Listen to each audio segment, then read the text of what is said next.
tema de hoje é Venha o Teu Reino. Ele vai colocar aqui o tema, não é de hoje, esse é o tema do ano. E eu quero, com a graça de Deus, trabalhar um pouco esse texto. Quando nós oramos o Pai Nosso, em dado momento lá da oração nós dizemos assim: venha o Teu reino e faça-se a Tua vontade, assim na terra como no céu. Meus irmãos, esse tema ele é muito lindo. Nós oramos esse tema, nós oramos o Pai Nosso. Só que eu queria hoje, junto com os irmãos, pensar um pouco no entendimento desse texto.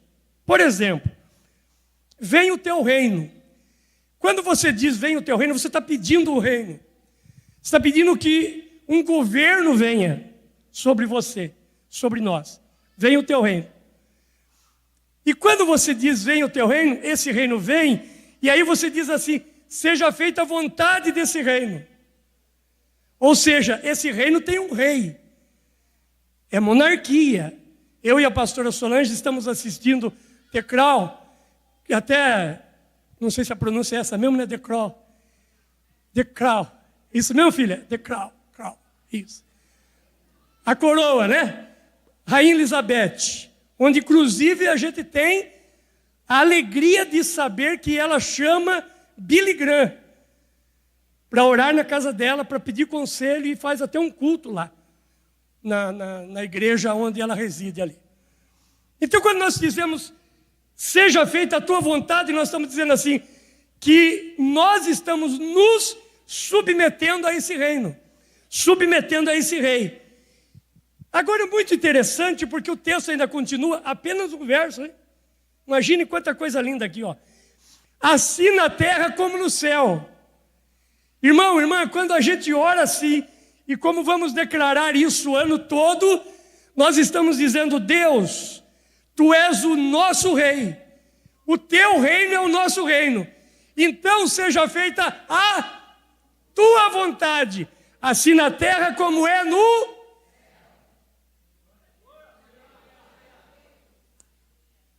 Olha, irmãos, fazer a vontade de Deus na terra, como a vontade dele é feita no céu, não é para qualquer um, é só para os nascidos nesse reino. Porque senão não suporta, não consegue. Nós estamos pedindo um reino. Israel viveu escravizado, e agora quando Jesus vem, é muito interessante porque os hebreus, os judeus, entendiam o que era domínio de um rei. Agora estão sob o domínio de uma pessoa chamada César. Jesus vem no momento em que quem comandava era César. Preste atenção, escute isso. Por que Jesus não nasceu no reino de Nabucodonosor, Dario e tantos outros reis que passaram? Jesus vai nascer na época em que Roma dominava. Porque a palavra de Roma na época era César. O grande líder era César. E a expressão, pastor Avani e Luiz Henrique, que se conhecia da palavra de domínio na época era: César é Senhor. Então, quando os cristãos encontravam com essas pessoas, os soldados de César e outros mais, o pessoal do César levantava a mão dizendo: César é o Senhor. Era quase com a postura de Heil Hitler. Mas os discípulos levantavam a mão e diziam: não, Jesus Cristo é o Senhor. Jesus disse que é para nós pagarmos tributo a César, obedecermos, mas em termos de balança de Senhor na nossa vida, Jesus é o Senhor. Aí Jesus vem lá na frente, em algum texto, e diz assim: por que me chamais Senhor, Senhor, e não fazei o que eu vos mando? Levanta sua mão direita e diga: Deus, Estamos aprendendo em 2024 sobre o reino e me ajuda a servir nesse reino. Irmãos, preste bem atenção. Em 1500, o Brasil foi descoberto aqui pela Portugal, e quando eles chegaram aqui, tinham os índios. E quando eles chegam, tudo muda. Um governo novo, um reino novo chega no Brasil. Quando um reino chega em algum lugar, você vê isso em muitos filmes, quando um reinado domina uma outra nação ou descobre algum lugar, eles não vêm só reinando, eles vêm mudando costumes, mudando cultura. Agora o comportamento das pessoas são diferentes. A roupa deles é diferente, muda. O idioma deles é diferente. E até a religião é diferente. Porque agora quem domina é o reino que está naquele lugar. Por isso que eu disse que às vezes nós oramos sem um maior entendimento do que venha o teu reino. Porque nós adoramos a Deus, clamamos a Ele, mas na hora de obedecermos às leis desse reino, nós temos dificuldade com isso. Esse reino tem um rei, esse reino tem um governo, esse reino tem um domínio. Então, se eu sou desse reino, eu preciso me submeter a esse reino. Venha o teu reino, seja feita. Toda vez que você orar o Pai Nosso agora, ele vai ter um sentido diferente para você. E Tamar chegou atrasado, né, Milton? Onde foi sentar lá, né? Janaína, alegria te ver aqui. Alegria mesmo, feliz de ver você. Então, toda vez que nós orarmos agora, nós vamos ter uma ideia diferente do reino. Agora, escute bem, irmãos. Teve um pastor argentino que ele escreveu sobre o quinto evangelho. E alguém se assustou dizendo, não existe quinto evangelho. Né, pastor Natel? Existem 4 evangelhos. Mas ele diz assim, mas no meio dos crentes existe um quinto evangelho. É aquele evangelho da pessoa. Não é o evangelho do reino. Isso é muito forte, pesado. Alguém falou, puxa vida, não tinha outro pregador para colocar nesse dia, né? Mas, irmãos, eu sou pastor dessa igreja. Hoje é uma mensagem doutrinária, de ensino. Vocês me conhecem. Então, esse reino é diferente. Por exemplo, quando ele chega para Zaqueu, ele olha para cima e diz, Zaqueu, desce depressa, eu vou dormir na sua casa. Zaqueu desceu. Agora você já imaginou como é que foi a chegada de Zaqueu na casa dele? Ele chega lá e diz para a esposa assim, olha, prepara a janta aí, porque se Jesus veio dormir, certamente ia jantar também, né, velho? Prepara a janta aí, que eu trouxe Jesus e mais 12. A mulher diz, rapaz, como é que você me faz uma coisa dessa? As patroas que estão aqui, as esposas, você me convida 13 homens para vir jantar em casa, não me avisa. Eu falei, mas eu não convidei não, é ele que se convidou. Ele é rei, ele é senhor, mas ele quer ir na tua casa.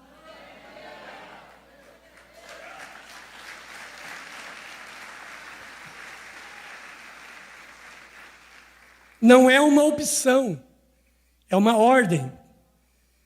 Irmãos, escute isso, a ideia de reino, ela é diferente da ideia de democracia. Nós temos aqui nosso vereador, nós temos autoridades na cidade.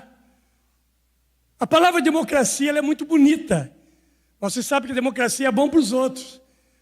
É bom para a gente fazer os outros vivendo democracia. Mas a gente tem dificuldade com a democracia, não é isso? Porque quando é para nós é democracia, quando não é ditadura, não é? Irmãos, diga comigo assim, o reino de Deus não é democracia. Aliás, há quem diga, né? Isso é coisa lá de fora, né? Que já é democracia porque já começa com demo, né? Mas o reino de Deus é teocracia. Diga comigo, o reino de Deus não é democracia. O reino de Deus é teocracia. A democracia, todo o poder emana do povo. No reino de Deus não emana do povo, emana dele.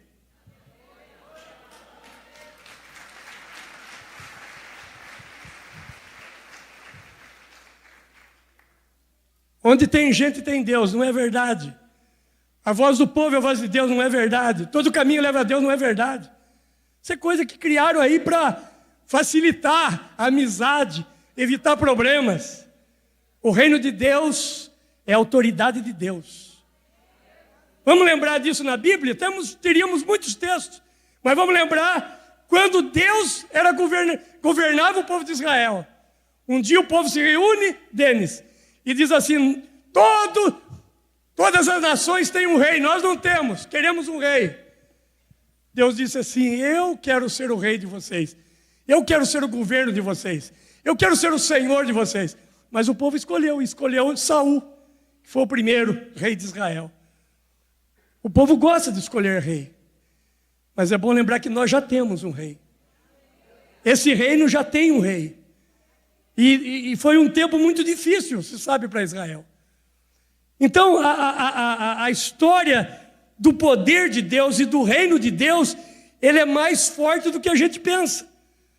Outra coisa no reino de Deus é servo.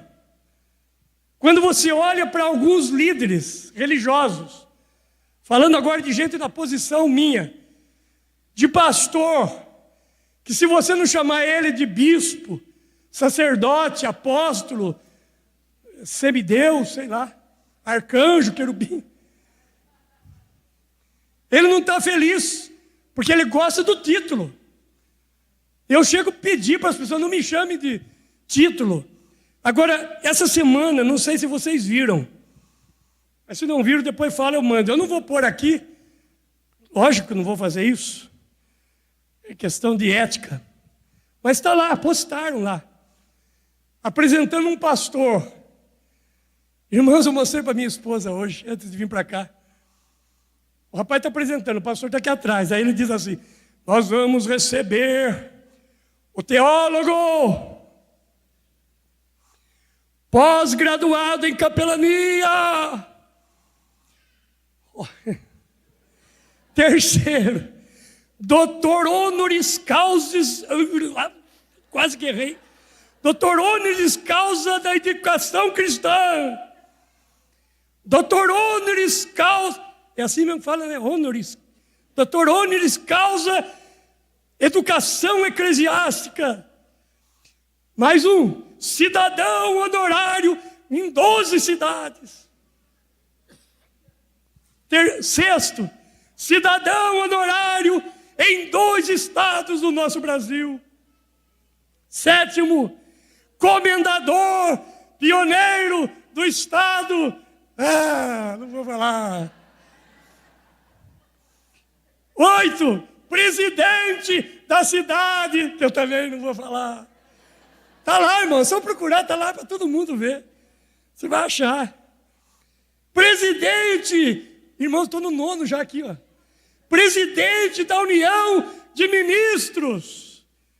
10º, presidente da Convenção Geral. Agora acho que já até contei, né? Tal. E para encerrar, para apresentar o homem, a vossa reverendíssima.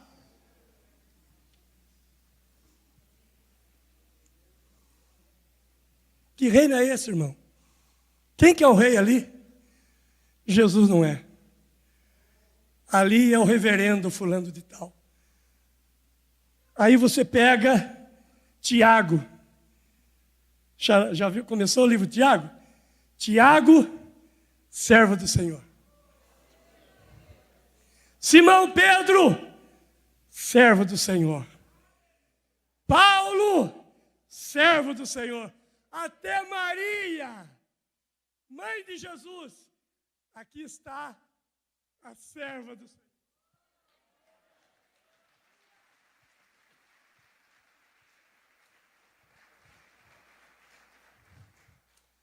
Não dá, irmão. Se não for servo, não dá. Irmãos, diga comigo assim: quem é servo, vê milagre primeiro.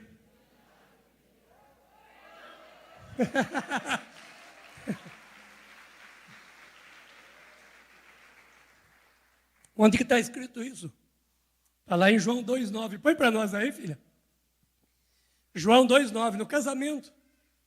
Olha o que diz aqui no texto do casamento das bodas. E o encarregado da festa provou a água que fora transformada em vinho. Olha a expressão. Sem saber de onde este viera, embora os soubessem os serviçais que haviam tirado a água. Diga assim: quem serve, vê milagre primeiro. Seja servo! Nesse reino precisa de servo! Aleluia! Aí você chega nos Estados Unidos, aliás, um abraço para a nossa querida família que está lá nos Estados Unidos, né? Clodoaldo, todos os nossos irmãos que estão lá, passando uns dias lá nos Estados Unidos e acompanhando a gente aqui. Você chega nos Estados Unidos e vai lá, acho que deve ser no setor de imigração, alguma coisa assim. E aí você chega lá, e aí, Tom, imagina você chegando nos Estados Unidos, Tom. Você está magro, então, que beleza, hein? Parabéns. Chegando lá nos Estados Unidos, você diz assim: eu quero ser americano. Aí o fulano lá da imigração diz: ô, meu amigo, mas você não pode. Não, mas eu quero ser, eu amo, acho lindo a América, acho lindo esse país, eu quero ser americano. Ele diz: mas não tem como ser americano.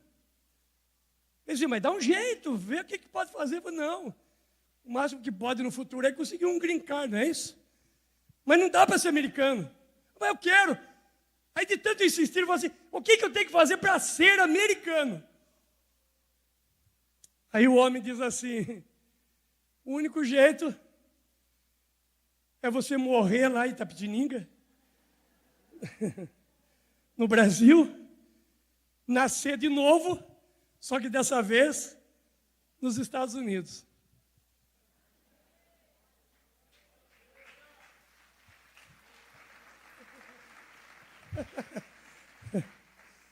Nós às vezes queremos estar no reino, mas não queremos morrer.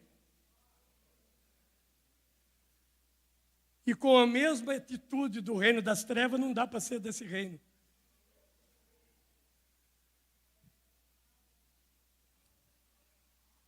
Abra sua Bíblia comigo em Lucas, capítulo 17, do verso 7 ao 10. Olha o que diz Lucas 17, 7 ao 10.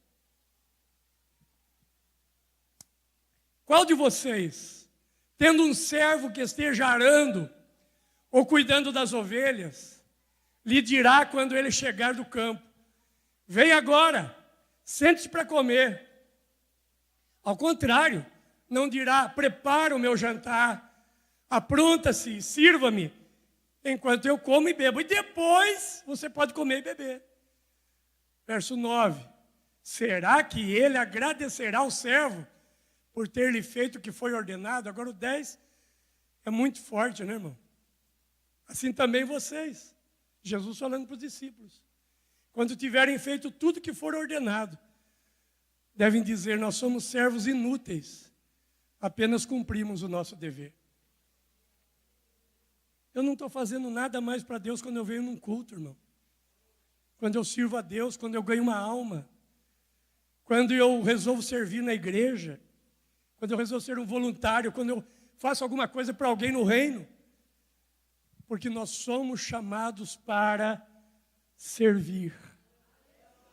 E esse reino não precisa de doutores, no sentido de nomes, no sentido de pompa, no sentido de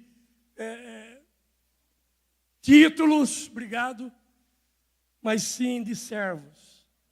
Eis aqui o servo, eis aqui a serva do Senhor.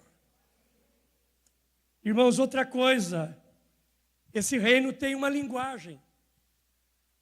nós falamos de cultura, nós falamos de servir. Agora eu quero lembrar um pouco, esse reino tem uma linguagem. Salmo 150, vamos lê-lo, ele não é longo. Salmo 150, grande final dos salmistas. Salmo termina de uma maneira linda. Aleluia! Louvem a Deus no seu santuário. Louvem-no em seu magnífico firmamento. Louve-nos pelos seus feitos poderosos. Louve-nos segundo a imensidão da sua grandeza. Louvem ao som de trombeta. Louvem com a lira e a harpa.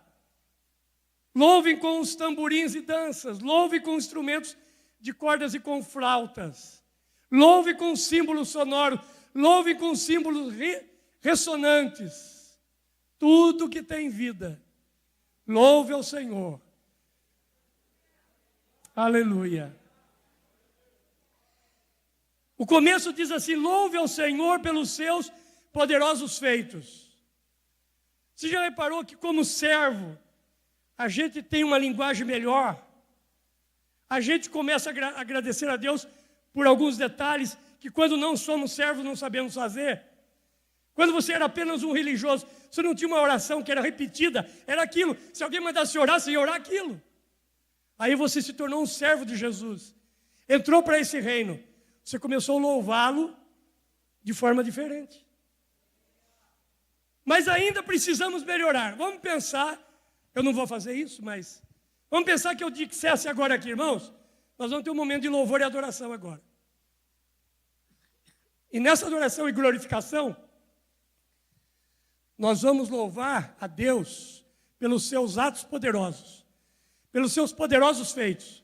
Porém, você não pode dizer glória a Deus. Você não pode dizer aleluia. Você não pode dizer louvado seja. Você não pode dizer nenhuma dessas palavras que você está acostumado. Louvado seja Deus, grandioso é Deus. Não. Vamos louvar então? Vamos. E aí? O que sai aí? Nem bendito seja Deus. Tira isso também. Louvai a Deus pelos seus atos poderosos. Deus é paz? Não, então, tira. Pensa num poderoso feito de Deus. Livramento. Obrigado, Deus, pelo seu livramento. É um poderoso feito.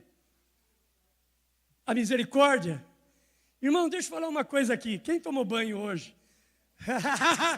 Brincadeira. Com esse calor, né, mano? Irmão, a hora que você estava debaixo do chuveiro, você não teve vontade de dizer: Senhor, louvado seja o teu nome por essa água que cai, pelo chuveiro da minha casa. Louvar a Deus por coisas que estão acontecendo na sua cidade, por bênçãos de Deus na sua vida, por amigos que você tem, por um pássaro que voa, por poder acordar e respirar pelo ar que respiramos.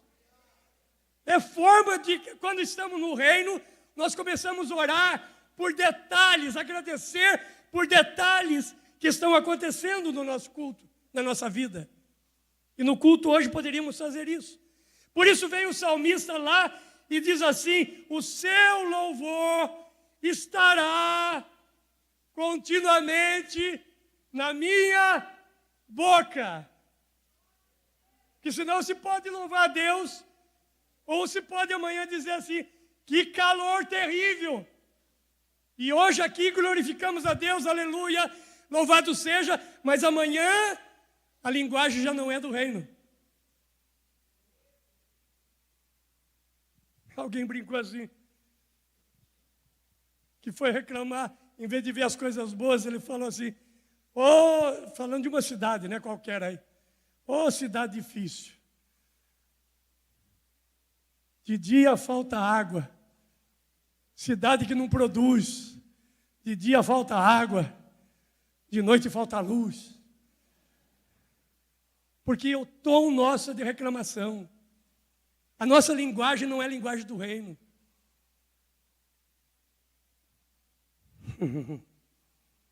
Silêncio gostoso, né?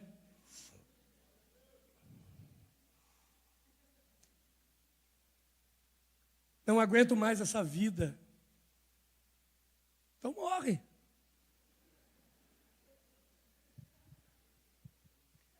Deus deu a vida, irmão. Como é que eu vou reclamar de um presente tão lindo que é a vida?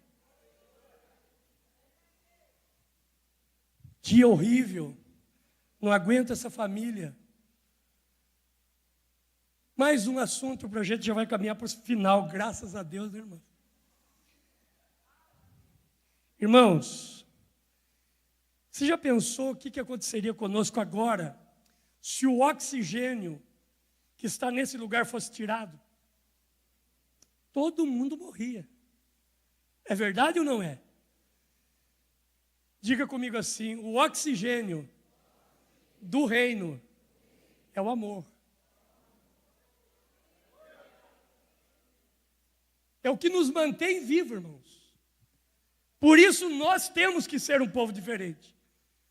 Porque nós respiramos oxigênio. Olha o que diz lá em João, capítulo 13, verso 34 e 35. Acompanhe comigo lá e a gente já caminha para o encerramento. João 13, 34 e 35. Olha o que diz nesse texto. Um novo mandamento dou a vocês. Eu penso que quando Jesus disse para os discípulos, um novo mandamento dou a vocês, eles olharam, que coisa diferente, como assim, novo mandamento? Aí Jesus diz assim, amem uns aos outros. Eles disseram, não tem nada de novo. Como é que é novo? Já está lá na lei. A gente já conhece isso. Amar uns aos outros não é novo. Só que aí Jesus continuou. Como eu...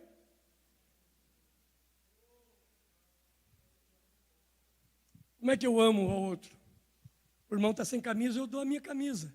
Ou compro uma. O irmão não tem comida, eu arrumo a cesta básica.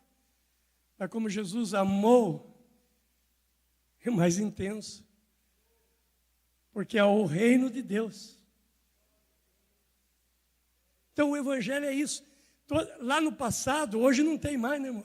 Acho que deve ter raras casas. Tem alguém aqui, quem sabe, que tinha aquele quadro da porta estreita, do caminho largo e do caminho estreito. Um monte de gente no caminho largo, pouca gente no caminho estreito. Sábado na balada, domingo na igreja. Isso não é reino, irmão. Durante a semana na bebida, domingo na Santa Ceia. Isso não é reino. O evangelho não é assim, essa simplicidade toda, não. Não mude de igreja, irmão, aguenta firme. Eu amo vocês.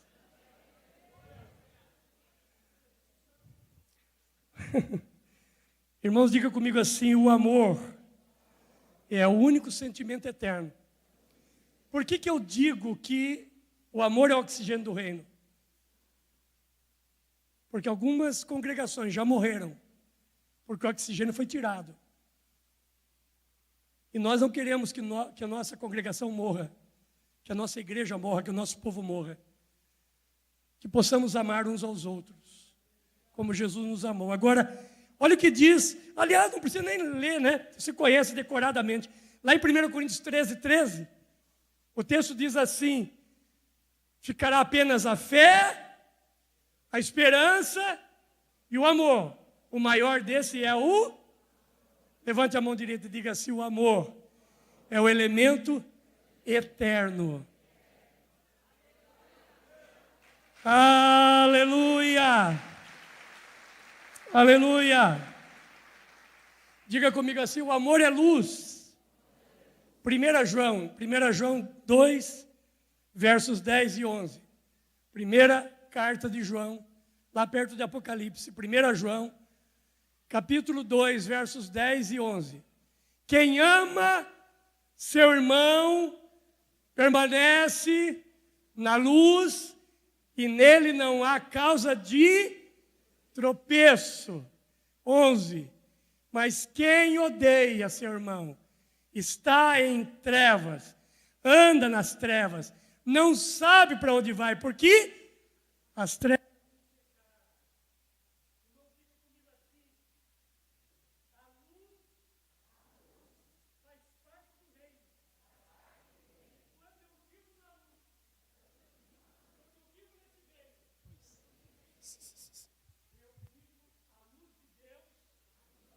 na vida das pessoas. Por que eu estou dizendo isso? Porque muitas vezes nós tropeçamos nas pessoas. Quando nós vivemos esse amor que é luz, nós não vemos tropeço. Eu acho legal a Vera, mas não quero ter assim, um grande amor por ela, porque a Vera tem defeito. Eu estou tropeçando na Vera. Estou usando esse exemplo, Vera Braga. Estou usando esse exemplo. Nós tropeçamos nas pessoas. Irmãos, nós não estamos aqui para ver defeito, nós estamos aqui para amar. Esse é o reino. Esse é o reino. Senão não vai funcionar. Agora eu vou dizer algo que é do meu coração. Pode ser que você creia ou não, nós temos muitos pastores e líderes aqui, temos teólogos, mas você conhece alguém que já perguntou assim, será que eu sou salvo? Tem dúvida da salvação? Quanta gente às vezes fala, mas será que eu sou salvo mesmo? Vamos tirar a dúvida? 1 João 3,14, e com isso a gente ora e encerra. 1 João, lá também, 1 João 3,14. A certeza da salvação aqui, ó.